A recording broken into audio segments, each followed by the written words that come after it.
درخت کی گواہی۔ پرانے زمانے کی بات ہے، ایک شخص نے اپنے دوست کو 100 اشرفیاں قرض دی لیکن اس سے رسید نہ دی۔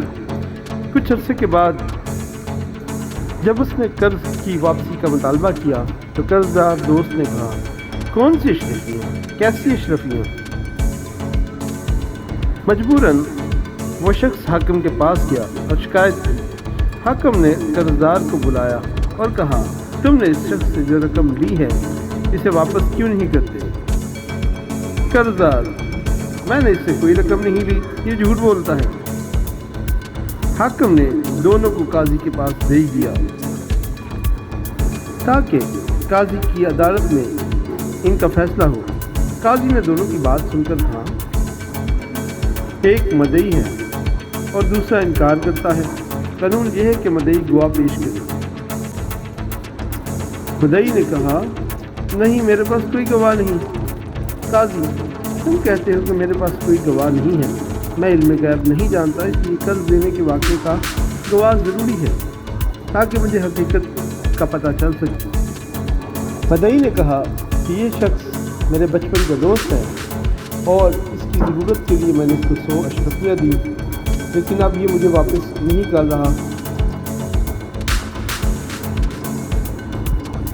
قاضی، جب تم نے اسے 100 اشرفیاں دی تھی تم کہاں تھے؟ مدعی، ہم ایک درخت کے نیچے بیٹھے ہوئے تھے جو نہر کے کنارے ہیں۔ جب معاملہ یہاں تک پہنچا تو قاضی نے قرض دار سے پوچھا، کیا یہ واقعہ درست ہے؟ قرض دار، یہ سب باتیں جھوٹی ہیں۔ قاضی، تم نے کہا کہ یہ درخت کے نیچے بیٹھے ہوئے تھے جب اس نے رقم دی، تو وہی درخت جو ہے وہ تمہارا گواہ ہے۔ تم جاؤ اور یہ میری مہر لے جاؤ، اس درخت کو کہنا کہ قاضی نے عدالت میں بلایا ہے اور جلدی سے عدالت میں پہنچے۔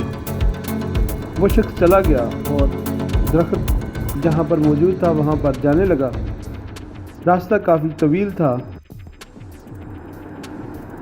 اس کے جانے کے بعد قاضی نے کتاب کھول لی اور کتاب کے صفحے الٹنے اور پڑھنے لگا اور کچھ پڑھنے لگا۔ کچھ دیر کے بعد قاضی کہنے لگا کہ وہ شخص ابھی تک آیا نہیں، لگتا کہ بہت دور گیا ہے۔ کتنا وقت اس کو لگ جائے گا اور وہ کہاں تک پہنچا ہوگا؟ تو قرض دار نے کہا، کچھ اندازہ نہیں، لیکن ابھی وہ درخت تک نہیں پہنچا ہوگا۔ کافی دیر کے بعد وہ شخص واپس آ گیا اور آتے ہی اس نے کہا کہ قاضی صاحب، میں درخت کے پاس گیا تھا لیکن وہ تو آپ کی مہر دیکھ کر آیا نہیں ہے۔ قاضی کہتا ہے کہ تم تو وہاں پر مہر لے کر گئے اور تمہارے آنے سے پہلے وہ درخت یہاں پر آ گیا تھا اور اس نے آ کر بیان دے دیا کہ کس شخص نے تمہارے پیسے لیے ہیں۔ وہ شخص کہنے لگا، اچھا، لیکن جو قرض دار تھا، قرض دار نے کہا کہ میں ادھر ہر وقت موجود تھا لیکن یہاں پر تو کوئی درخت نہیں آیا۔ تو قاضی کہنے لگا کہ جس وقت میں مطالعہ کر رہا تھا میں نے پوچھا کہ وہ شخص جو گیا ہے وہ درخت سے کتنی دور ہوگا، تو تم نے کہا ابھی وہ درخت کے پاس پہنچا نہیں ہے۔ اس کا مطلب ہے کہ تم ہی وہ شخص ہے جس نے اس سے پیسے لیے ہیں اور تم جانتے تھے کہ وہ درخت کہاں پر ہے۔ یہ بات سن کر وہ شرمندہ ہو گیا۔